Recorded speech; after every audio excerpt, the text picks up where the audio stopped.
بسم اللہ الرحمن الرحیم۔ نثار تیری چہل پہل پر، نثار تیری چہل پہل پر ہزاروں عید ربیع الاول، سوائے ابلیس کے جہاں میں سبھی تو خوشیاں منا رہے ہیں، سبھی تو خوشیاں منا رہے ہیں۔ ماہ ربیع الاول وہ عظیم ماہ ہے جس میں امام الانبیاء حبیب کبریٰ حضرت محمد صلی اللہ علیہ وآلہ وسلم کی ولادت بسعادت ہوئی۔ آپ صلی اللہ علیہ وآلہ وسلم تمام جہانوں کے لیے رحمت بن کر آئے۔ آپ صلی اللہ علیہ وآلہ وسلم کے وجود مسعود سے پوری دنیا میں نور حق پھیلا اور کفر و باطل کی تاریکیاں چھٹ گئی۔ یہی وہ دور تھا جب جہالت عام تھی، عدل و انصاف ناپید تھا، انس و پیار اور محبت نام کی کوئی چیز نہ تھی۔ بقول شاعر کے تاریک تھا، ظلم کدا تھا، سخت کالا تھا، پردے سے پردہ کیا نکالا، پردے سے پردہ کیا نکالا کہ گھر گھر میں اجالا تھا۔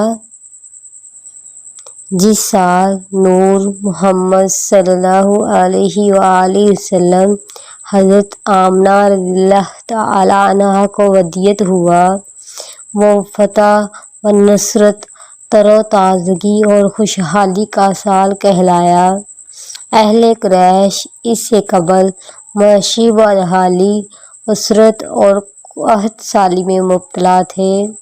ولادت کی برکت سے اس سال اللہ تعالیٰ نے زمین کو شادابی اور ہریالی عطا فرمائی اور سوکھے ہوئے درختوں اور مردہ شاخوں کو ہرا بھرا کر کے انہیں پھلوں سے لاد دیا۔ اہل قریش اس طرح ہر طرح سے کثیر خیر آنے سے خوشحال ہو گئے۔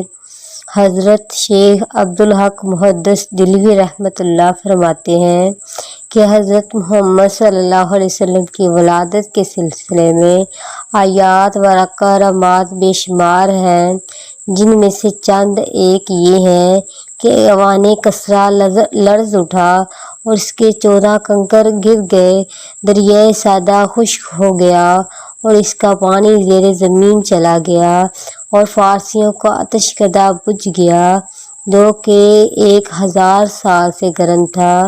حضرت محمد صلی اللہ علیہ وسلم پیدا ہوئے تو اللہ تعالیٰ نے آپ کو پاکیزہ بدن، تیز بستوری کی طرح خوشبودار اور ختنہ شدہ، نان بریدہ، چہرہ نورانی، آنکھیں سرمگی، دونوں شانوں کے درمیان مہر نبوت درخشاں پیدا فرمایا۔ ولادت شریف کے وقت غیب سے عجیب و غریب امور ظاہر ہوئے۔ آپ صلی اللہ علیہ وآلہ وسلم کے نور سے حرم شریف کی پست زمین اور ٹیلے روشن ہو گئے۔ آپ صلی اللہ علیہ وسلم کے ساتھ ایک ایسا نور خارج ہوا کہ شام کے محلات نظر آ گئے۔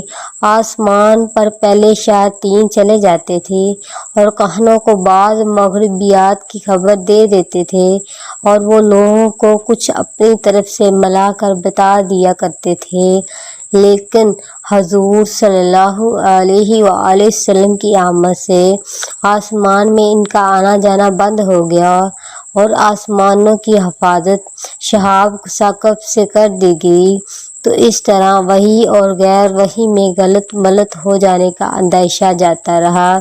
شہر مدائن میں محل کسریٰ پھٹ گیا اور اس کے 14 کنکر گر پڑے۔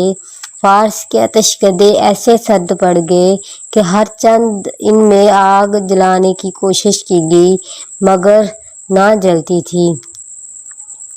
یہ ابر رحمت قریش کے سردار عبدالمطلب کے گھر عبداللہ کی بیوی آمنہ رضی اللہ تعالیٰ عنہا کے بطن سے پیدا ہوا اور اس کی پیدائش پر رب کائنات نے یہ معجزہ دکھایا کہ نور کی تجلیات و عرفان سے شام کے محلات روشن ہو گئے، بیت اللہ میں رکھے گئے بت سرنگوں ہو گئے، اور پوری کائنات عرضی کو یہ پیغام ربانی دیا گیا کہ اب وہ ہستی صلی اللہ علیہ وآلہ وسلم کائنات میں تشریف لا چکی ہے، جو ہر قسم کی شرک و ضلالت کو اپنے پائے استحقار تلے رونڈنے والی ہے۔